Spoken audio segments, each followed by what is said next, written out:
Imagine a pop going off during school, cutting through the ambiance of chatter, pencils on paper, and chalk on a blackboard. This time, it is not an external threat. Instead, that was the sound of a school faculty member's weapon going off. While this situation may appear hypothetical, it is not. My name is Autumn Bradley, and I, like many other students in a day and age where school shootings have been on the rise, am increasingly concerned about some of the solutions that are being proposed to fix this, including bringing more guns into the fold. I will show my audience now. This is my mom and my dog. And today I will be discussing the dangers of arming school faculty members as well as discussing some alternative solutions. Some of these points include exacerbated violence, the cost of arming school faculty members, as well as the negative impacts that guns within the classroom has on the learning environment. Now we will dive first into the first point, the increased amount of violence within schools. The introduction of firearms in schools is an idea that is often proposed to try and thwart school shootings. This, however, is not a good idea, for it creates an even more dangerous environment. According to school safety advocates at the Harvard School of Public Health, little data suggests that arming school faculty members makes schools safer. Instead, they found that increasing the number of guns, it also increased the likelihood for bodily harm. Researchers at Harvard's Injury Control Research Center found that more guns equals more homicides.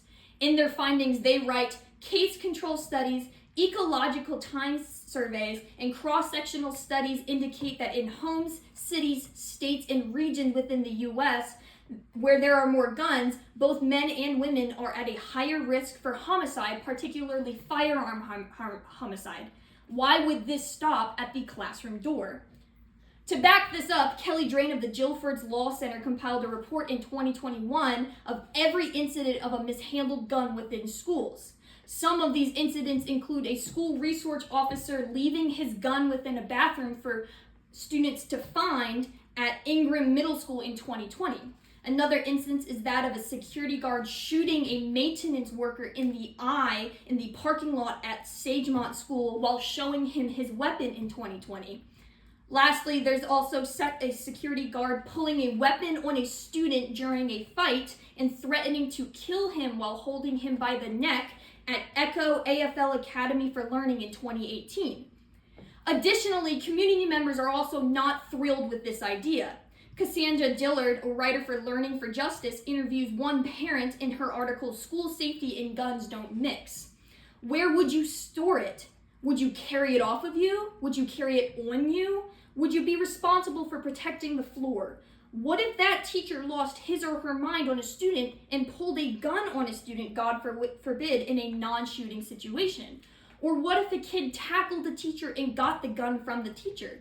The scenarios are endless as to what could happen. So I think the majority of us, again, aren't just that enamored with the idea.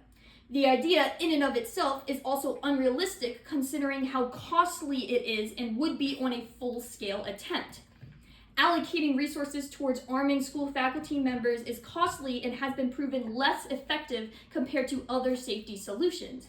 Data pulled from the Department of Education tallies that there are over 3.1 public school teachers and over 400,000 private school teachers within the U.S. This totals to around 3.6 million teachers, and that is just teachers, not administration.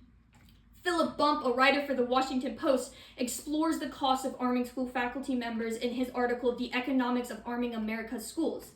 He considers three main points in his article: the cost of basic firearm training, the cost of more robust shooting training, as well as the cost of basic weaponry.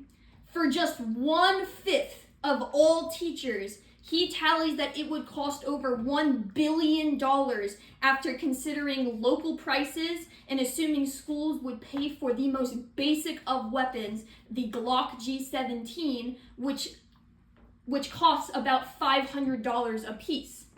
Additionally, he says that there would be more to spend on. He discusses the costs of insurances, safety equipment, gun maintenance equipment, ammunition, and annual training. The added cost is hard to estimate without knowing what schools currently pay, but the increase would likely not be minimal, he writes in his article. Pro-gun organizations like the Trump administration's FSSC tend to also brush aside tactics that are less cost-heavy. Stanford University's Equality Alliance discusses these tactics in their article, "More Guns Are Not the Solution, Arming Teachers with Tools for Prevention and Equity." They found that individualized student mental health and behavioral health counseling services, supporting teacher training in culturally responsive practices, social emotional training, effective classroom management, and restorative justice strategies promotes student engagement, lowers the rates of discipline referrals, and enhances wellness among students and adults in schools. Without these types of solutions, the vital sense of trust and safety is broken within schools. Arming teachers has significantly altered today's learning environment, creating hostile, tense, and dangerous spaces, and many within those spaces do not want guns within them to begin with. In fact, Guilford's Law Center found that 7 out of 10 students were opposed to arming teachers and faculty. They also found that 8 out of 10 teachers and 7 out of 10 parents were also opposed to this idea. They claim that it makes the learning environment too stressful to properly learn.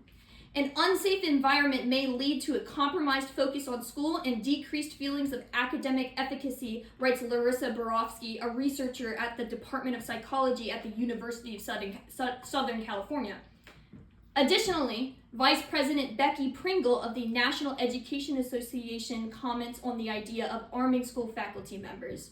"I taught 8th grade science for over 30 years. I can't imagine being in an environment where guns were all around me. Sounds more like a prison to me, with teachers as armed guards and students as prisoners." Today, our students and faculty face an unprecedented horror at the hands of guns. This does not mean we should be adding more guns into the throw. Today, we discussed why we should not arm school faculty members, as well as the unrealistic expectations it costs and some alternative solutions we could use.